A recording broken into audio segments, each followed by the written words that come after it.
right, since there's not much information available on placing seals and bearings in these old Peerless transmissions, here's a 65 Jacobsen Chief 800. Had some leaky axle seals and wobble. So what I did, made a quick little cribbing here, little jig, split the transmission sideways. You got to do this so you can split the case.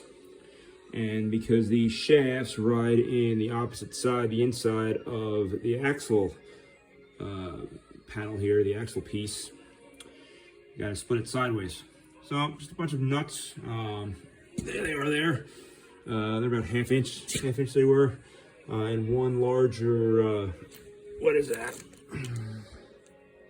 Larger 3/4 nut on right there, which goes right there also. So pop this open. There's a seal right there. I already took a paint removal disc on the axle piece here. Cleaned up that gasket surface, and then here is the transmission going in.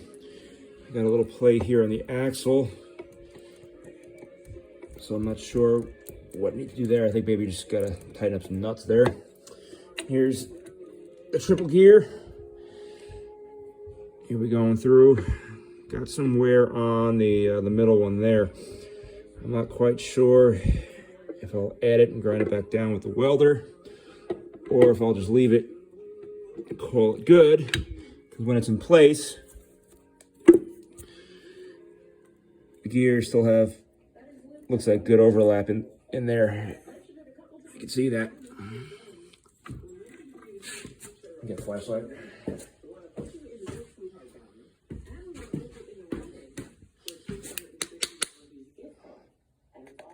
So there's still some good overlap there, so I'm not sure I'm going to spend the time to rebuild each one of those teeth back. But there we go. Not sure I can even get gaskets, so I'll probably just get some gasket paper myself, trace out some gaskets, apply some green capped RTV for gear oil, put it together, then do the other side. And then here, yep, there's a axle bushing there. They're all ovaled out, so that'll get replaced too.